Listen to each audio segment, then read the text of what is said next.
오늘 가볍게 주제 16번 하고 끝낼게요. 앞에 한 장. 레이스. 한 장만 할게요. 오래 걸리진 않을 것 같아요. 한 20분? 5 정도?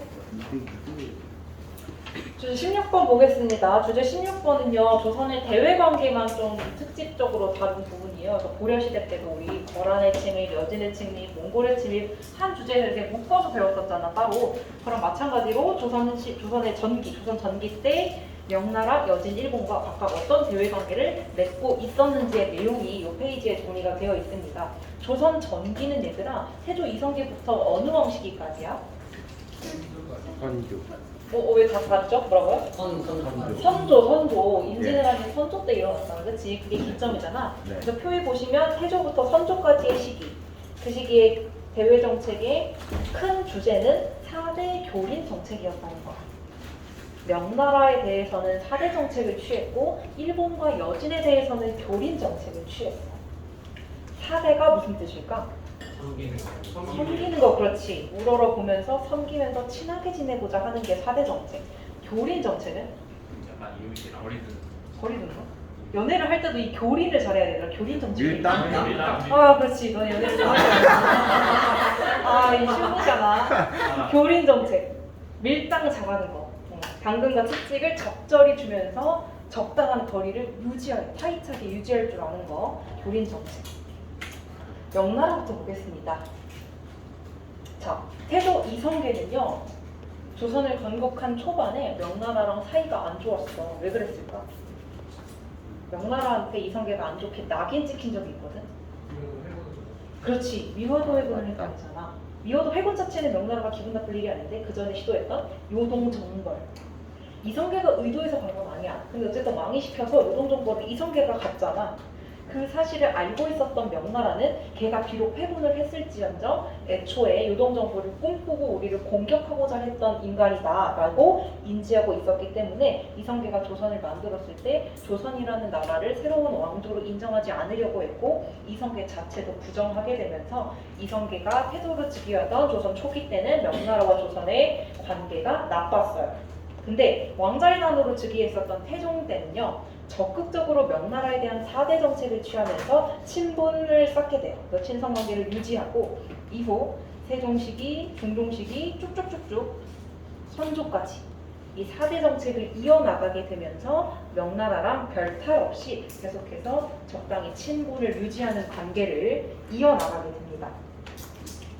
내가 중학교 때 배웠을지 모르겠는데 임진왜란 때 조선이 일본한테 계속 쥐어 터지고 있으니까 어느 나라한테 도움을 요청했었어. 명나라, 그렇지. 명나라가 흔쾌히 도와줬던 이유 중에 하나가 바로 오랫동안 4대 정책을 하면서 조선이 명나라를 섬겨왔기 때문이었겠지. 그 다음 여진이요. 자, 여진에 대해서는 적당히 밀당을 하게 됩니다. 자, 세종 시기 때 그 밀당 정책이 두드러졌는데요. 어떤 게 밀이고 어떤 게 땅인지 잘 생각해봐. 자, 먼저 세종은 국경선에 자꾸 국경선을 넘어서 여진족들이 조선의 땅으로 침범하는 사건이 발생하게 되자 사군과 육진을 개척해서 그 지역을 확실한 조선의 땅으로 만들어버려.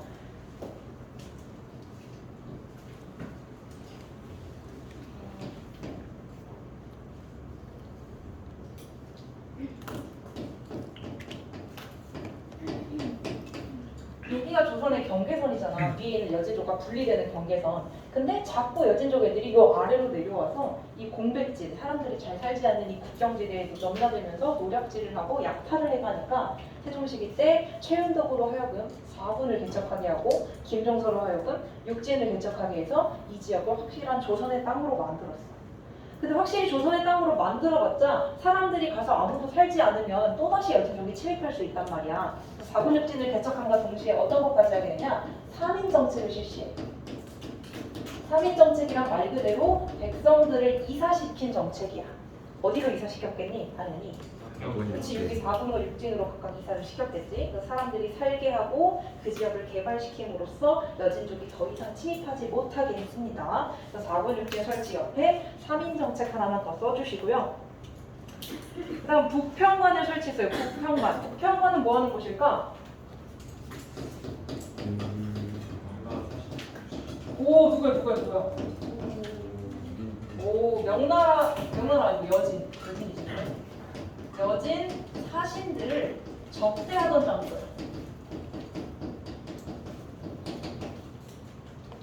사신들은 국가에서 공식적으로 파견한 사람들이잖아.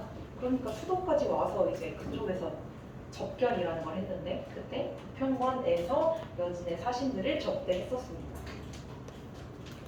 무역소는 말 그대로 무역을 했던 곳이겠죠. 그래서 지금 여기 프린트에 있는 지도에는 4군 육진도 너무 흐릿하고 무역소도 제대로 표시가 안 돼 있는데 여기가 경원이고 여기가 경성이야. 그래서 이 두 지역에 무역소를 설치한 거야. 육진이랑 비슷한 지역이었다라고만 인지하셔도 되고요. 오픈 채팅방에 보다 선명한 지도 2개 올려놨어요. 그거 그냥 태블릿에 해놓으세요. 너무 이거 흐릿해서 안 보이니까. 최악이죠 이거. 경원은 표시가 돼 있는데 안 보이고 경성은 여기가 바로 아래 이쪽이야. 여기 2개가 무역소였어. 그럼 세종시기의 밀당을 종합해보자. 밀어낸 정책은 뭐야? 4군 육진. 땡긴 정책은? 부평관과 무역소. 그렇지. 우리가 너네를 몰아내긴 했지만 사신이 오면 받아줄게. 그리고 무역소 열어서 교류는 할게 라고 한 거지. 그리고 나서는 그 이후로 별다른 여진과의 큰 충돌은 없었어. 문제는 일본이야. 8번에서 그러더라고. 일본이 이 난리만 치지 않았어도 우리가 공부할 한국사의 양은 절반으로 줄었을 거라고.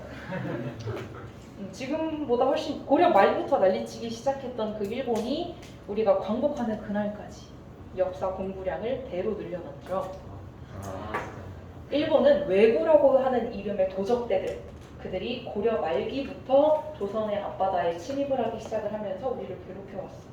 걔네가 조선 왕조가 만들어진 이후에도 계속해서 출몰을 하면서 문제를 일으켜. 그래서 또 세종시기야. 이종무라는 사람을 왜구의 직결지라고 할 수 있는 그런 쓰시마 섬에 보내서 쓰시마 지역을 정벌하게 했어. 왜구가 크게 타격을 입었고 더 이상 왜구와 조선인들 사이에 뭔가의 문제는 일어나지 않았어. 근데 왜구 애들은 농사 지으면서 사는 애들이 아니라 해적대들, 도적대들이란 말이야. 그러니까 누군가를 약탈하거나 누군가의 교류를 통해서 물건이나 그런 식품을 얻어내지 못하면 살아남을 수가 없어. 그래서 항구를 제발 열어달라고 조선에게 요청을 해. 우리가 더 이상 난동을 부리지 않을 테니 우리 먹고 살 수 있게 항구를 열어달라, 교류를 허락해달라라고 요구를 하는데 그래서 우리가 열어줘. 부산포, 제포, 영포 3개의 항구를. 이것도 오픈 채팅방에 올라온 새로운 지도 확인하세요. 부산 근처에 이렇게 3개 항구 여기를 열었어요. 정확한 위치는 몰라도 되고 일본과 가까운 부산 쪽에 항구 3개를 열었다라고만 아시면 될 것 같아요. 3개 항구 열어줬으면 고마운 줄 알았어야 되는데 일본 애들이 좀만 더 교류하고 싶은데 좀만 더 많은 쌀을 우리가 수입해서 먹고 싶은데 라는 요구를 하게 돼.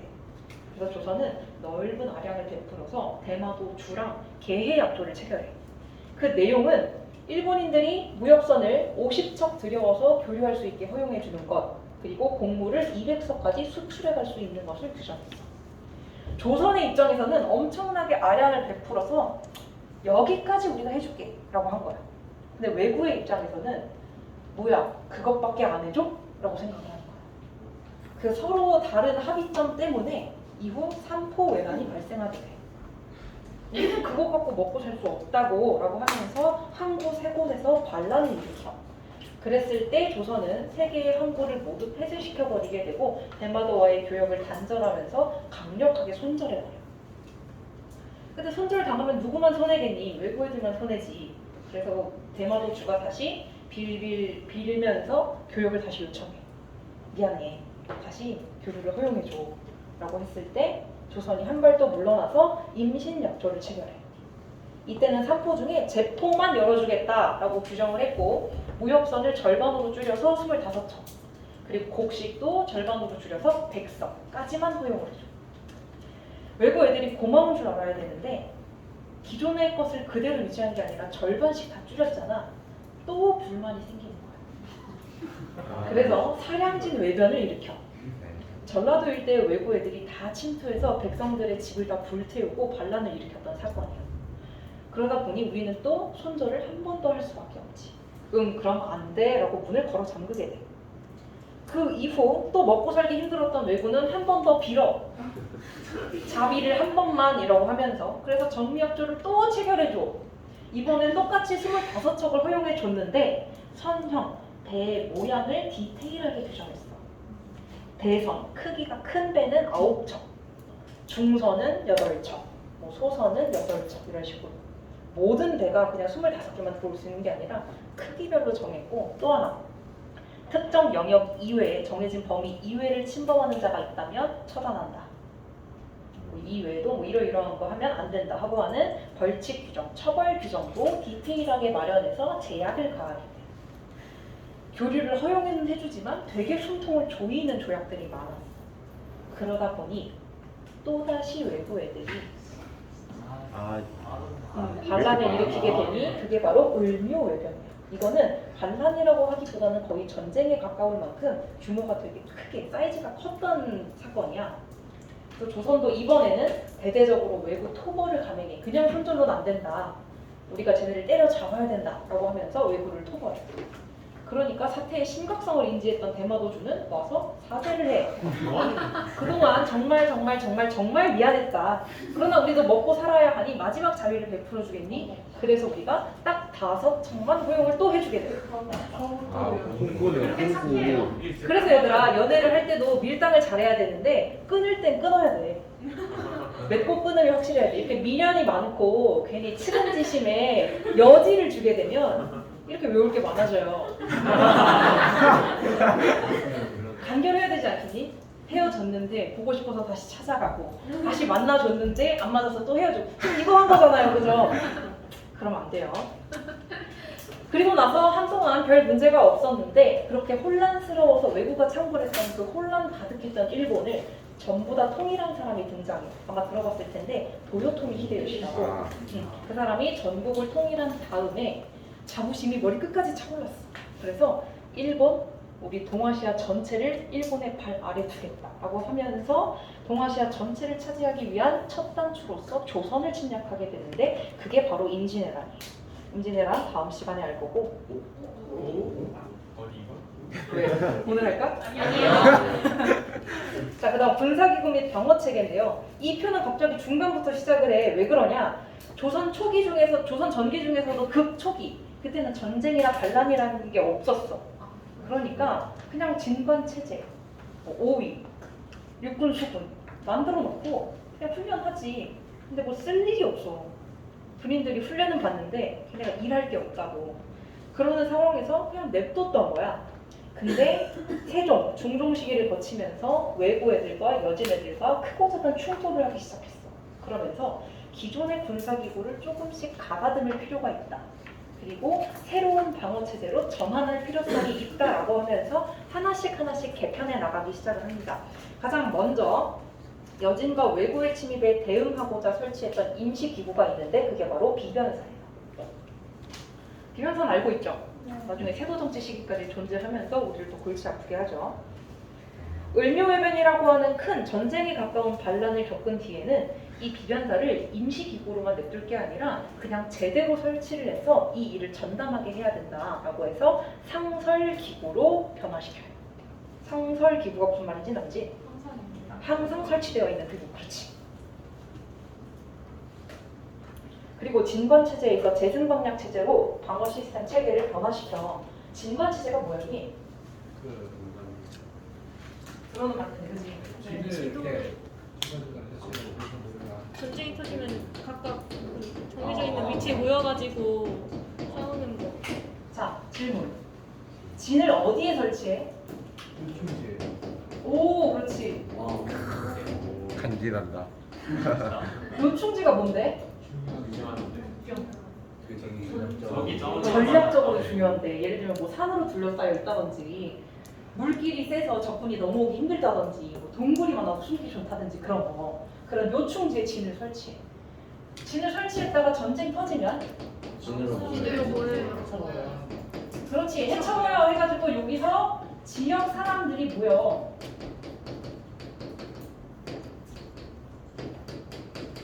그래서 그 지역에 이 요충지니까 지리적 이점을 활용해.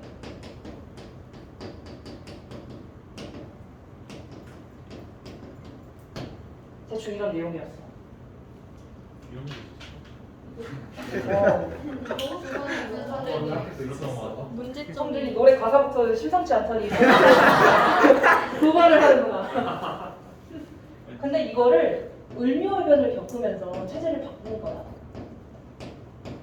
왜냐면 이러한 시스템은 그냥 삼포외란이니 그런 조그만 바닥이 있지. 그럴 땐 잘 먹혀. 근데 을묘해변처럼 사이즈가 커지기 시작하면 속수무책이야. 최대 단점? 큰 전투의 취약.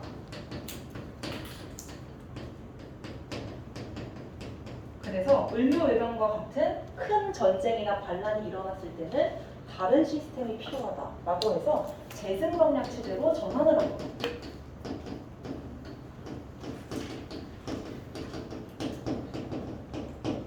재생방략 체제는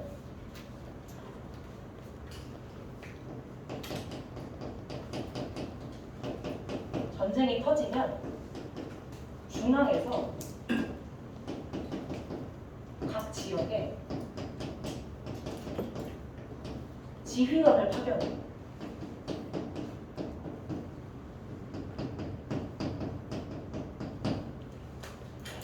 차이점을 보자. 요충지에 진을 설치해서 요충지를 중심으로 모여, 그지? 근데 이때는 그냥 행정구역에 따른 각 지역이야. 그러다 보니 요충지적인 성격은 조금 아니야. 그리고 이때 전쟁을 이끌었던, 주도했던 리더들은 그 지역 사람들 중에서도 지리적 이점을 잘 알고 있는 사람 또는 군사적인 역량이 뛰어난 사람들이란 말이야. 근데 이때는 이끌었던 사람이 누구야? 지휘관. 중앙에서 파견된 지휘관이야. 그래서 예를 들면 내가 부산에 한 번도 안 가봤어. 근데 전쟁 터졌다고 부산에 지휘관으로 가. 내가 아무리 군사훈련을 잘 받고 잘 싸우는 사람이어서 유능할지언정 이런데 지휘관으로 파견되는 게 적합할까? 아니요. 안 적합해. 그래서 을묘해변처럼 큰 전쟁이 터졌을 때 지역 사람들끼리 오합지졸 전투를 하는 것보다 전문가가 파견되는 게 효율적일 거다라고 판단을 했지만 사실 이거의 큰 단점은 뭐냐? 지리적 이점을 활용하지 못해.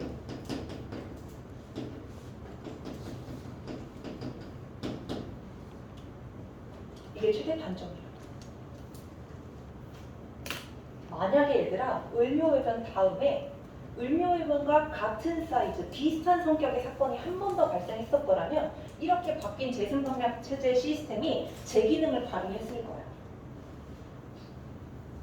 이런 게 필요했거든, 이런 사태 때는. 근데 우리의 예상과 달리 을묘해변 다음에 일어났던 사건은 뭐냐면 이것보다 몇십 배 더 대형 사건인 임진왜란이 터져버렸어.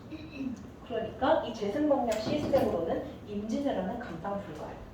저번에도 얼핏 설명을 드렸지만 안 나오겠지 그러면?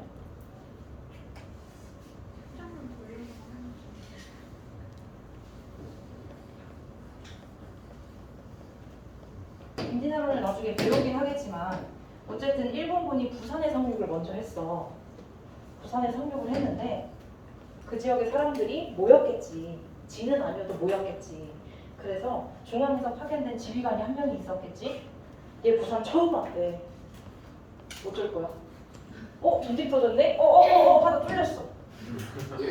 그렇게 20일 만에 서울까지 뚫렸어. 같은 이유였겠지. 비슷한 이유였겠지. 지리적 이점을 활용하지 못하고 제대로 정비되지 못하고 그리고 지역 사람들끼리는 친한데 지휘관은 그 지역 사람들이랑 안 친하잖아. 쟤 누구냐? 빨간머리 쟤 저기였어 그래. 이런 식의 시스템이기 때문에 오합지졸이었던 거지. 그리고 나서 한양이 뚫리고 바로 며칠 뒤에 평양까지 뚫려. 한반도의 주요 수도들이 위치한 지역까지 전부 다 뚫리는데 한 달이 걸렸던 거야. 이렇게 최악의 단점을 드러냈던 게 바로 재생방략 체제야. 나머지는 다음 시간에 알 거고 밑에 자료 좀 볼게요. 계해약조, 임신약조, 정미약조 세 개가 순서대로 나와 있는데요. 자료 1, 2번은 구분하실 줄 알아야 되고요. 2, 3번은 구분할 줄 몰라도 돼요. 그렇다면 계해약조랑 임신약조라는 명칭을 제시하지 않았을 때 두 가지 사료의 내용만 보고 어떻게 구분할 수 있을까? 어떤 게 힌트가 될까? 이렇게. 아 왕이 일단 세종시기 중종시기 달라, 그치? 예. 근데 연도를 못 외웠을 땐? 반감. 그 200점 중에서 100점. 그치 200성 50적. 그럼 숫자는 또 잘 외우더만. 아니. 반으로 또 줄었어. 그래서 절반으로 줄었다, 안 줄었다. 그거의 차이로도 개미약조인지 임신약조인지 구분할 수 있을 것 같아. 임신약조랑 정미약조를 구분하지 말라고 했던 건 둘 다 25척이야. 근데 만약에 구분을 굳이 하고 싶다면 이러한 일절 지급하지 않는다. 여기 이후로 접근하는 자는 처단한다. 더 지정 범위 이외에서 행동하면 영부에 적대하지 않는다. 이러한 처벌 규정들이 디테일하게 더 들어가 있다면 정미약조야. 네, 이런 것까지 변태스럽게 알 필요는 없어. 그래서 여기까지 하겠습니다. 근데 다만 진도는 안 나갈 건데 빈칸만 써주세요. 아시겠죠? 부산, 동래, 옥포, 의주. 다음 시간 빡세게. 빡세지 않아. 순서 몰라도 돼.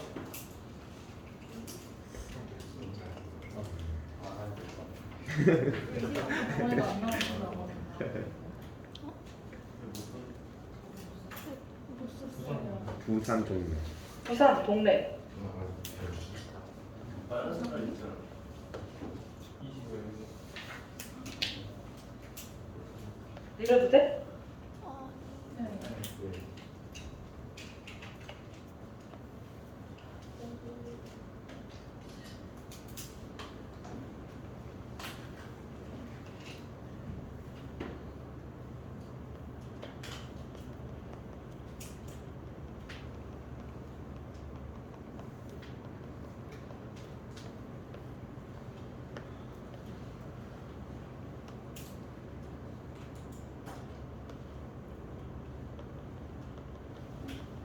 내려도 돼요?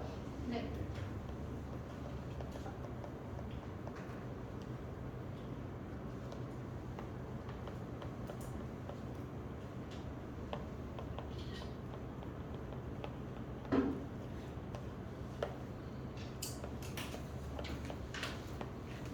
다 쓰신 분들은 다음 주 화요일까지 숙제가 있습니다. 옆에 있는 백지도에 주요 전투의 위치, 지명의 위치를 전부 표기해 오세요. 아마 100%다 뜨진 않을 거예요. 교과서 67페이지에 지도가 있고 네이버에도 임진왜란 지도 치면 난 수십 개가 나오거든? 아무거나 참고해서 자기 나름대로 위치 표시해 보시고 가능하면 경로까지 화살표를 표시해 보시면 더 좋겠죠. 네. 누가 하나 해서 단톡방에 올려서 복붙하지 마세요. 3번에서 그 일을 했다가 아무도 써주지 않겠다고 선언하고 나왔어요. 다시 올려요? 6월 그러니까 한 명이 이렇구나. 누가 한 명이 그걸 다 열심히 썼어. 스샷 찍어서 단톡에 올렸어. 애들이 그 스샷을 그대로 복붙을 해서 이렇게 해놓은 거지. 그러면 그 올려준 얘도 안 써도. 전원도 안 써. 아. 지나가는데 글씨체가 똑같은 게 계속 있는 거죠, 걔가. 이걸 안 써줘요? 자기 한 어떤 사람도 거는? 세트를. 아. 자기 진짜 한 사람도 있지 않았을까요? 그래서 그걸 왜 올리냐고. 단톡에. 다 그걸 뺏겼어요. 뭐 올려줘. 몇 명이. 저 20일인데 다 뭐 세트 쓸 기회는 많으니까요. 2학기에 세트 쓸 기회 많아요. 지금 좀 조선시대 재미없긴 한데 개항기 때 하면 재밌는 게 많아서. 대양. 근데 이거 평강대는 나도 안 해도 돼. 형광펜 별 의미는 없고 모의고사나 수능 때는 형광펜만 알아도 다 풀 수 있다 그런 의미 정도예요. 시험 범위 주제 19까지고요. 줄였어요. 그리고 고려시대 누적 범위 매우 쉽게 냈습니다. 와. 모두 그리고 없이. 오. 다음 주 보는 육모의 고려시대 문제랑 내 문제랑 수준이 다르진 않을 것 같아요. 포기하지 마세요. 예. 이거 지도에 표시해서 뭐 언제까지? 다음 주 화요일. 수업 시간. 아 맞다. 다음 주 화요일부터 듣는 월요일에 쉬잖아. 아 그리고 기말고사 끝나고 너희 이제 놀 거 아니야. 근데 이제 한번 놀이공원을 갔을 테니까. 안 갔었어?